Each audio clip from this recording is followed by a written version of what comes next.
Opeyemi Eboni ọlọ́jọ́ ìbí. Happy birthday to you ọlọ́jọ́ ìbí.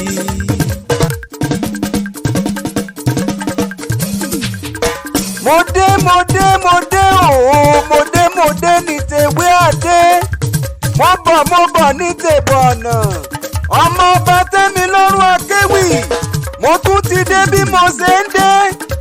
Ire lónìí, ire kàkà, ire kàbìtì, ire gbangba, ire ni mo bá jí. Ire tí mo bá jí lónìí mo gbé ó di wọ̀ nílé olóríire. Ọmọ méjì mi èjìrè òkín ará ìsokùn ẹ̀gbọ́n mi pàtàkì ọlọ́jọ́ bíi tòní. Wọ́n kí wọn ò ní sáláì má kí. Adekunle Opeyemi Roslyn ọmọ Kehinde Eboni aya wọn níta àpẹ́ Èkìtì sani mò ń kí lọ́wọ́lọ́wọ́. Adúmáradán dúdú yẹmí mi ẹ̀gbọ́n. Aya Adébáyọ̀ Adéníyì sani mò ń kí un. Olóríire ọmọ Ìjẹ̀ṣà òṣèré onílẹ̀ obì. Aya ire ìyá ire.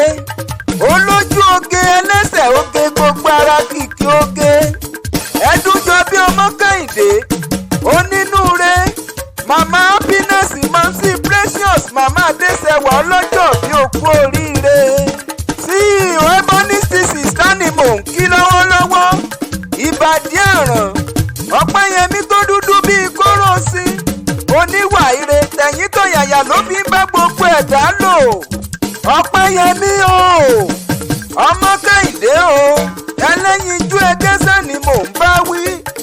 Olójú oge ọmọ ológo ẹ̀gbọ́n mi tó gbayì tó pàtàkì tó tún ní lárí ọlọ́jọ́ bíi tòní o.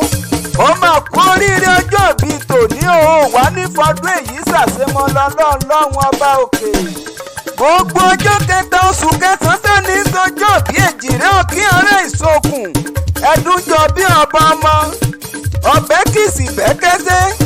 Agbórí igi rétérété èjìrè òkín ará ìsokùn wíríwírí lójú orogún. Èjìwọ̀rọ̀ lójú ìyá tó fi lọ́mọ.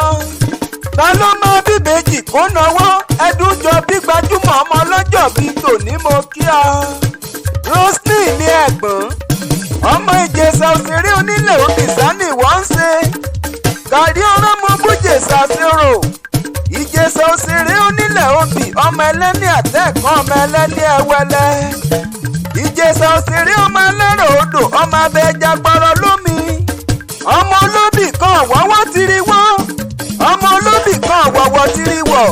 Ilé òun ọmọ ìṣe Ìjẹ̀ṣà ọmọ òbí ìṣe èjèjò èyí ó bá jẹjò ọ̀hún ló jẹ́. Ọmọ dúpẹ́ orújọ́ ọmọ Adékúnlé ọmọ kò fún àrùn. Ọmọ iṣu wà nílé sọbẹ ọmọ sọbẹ rírì lákọ̀. Aya Adéníyì ìwọ ló máa gbésù lẹ́jà obìnrin gúnyán jẹ. Ọmọ àkàrà kan wà nínú agbada ó ní tòun ìkókó. Ìwọ ló máa rí là mẹ́tàlá wá sẹ̀yẹ. Eboni mi ẹ̀gbọ́n. Ọmọ èkì ládé ikú èkì jagun. Ọmọ èkì ìdílé ẹni kò bẹ̀ sí ló mọ́nù. Ọmọ arílà pẹ́kọ̀rọ̀ kù ilẹ̀ ọmọ arílà mẹ́tàlá wá sẹ̀yẹ mo kí ọ. Aya wọn lẹ́kìtì. Ó mà ti sọdún èyí náà o. Wà ní fọdún èyí ṣàṣemọ. Ò ní rí kú ọmọ bẹ́ẹ̀ ló ní rí kú ọkọ ìwọ náà ní dòkú kó sàmí ẹ̀. Wò ó lílẹ́lẹ̀ ńlẹ́yìn. Ẹnìkan ò kì í fóyin sẹ́nu kòkòrò. Ọ̀rọ̀ rẹ̀ wà ní korò mọ́ máa ráyé lẹ́nu léṣe lédùmarè ọba.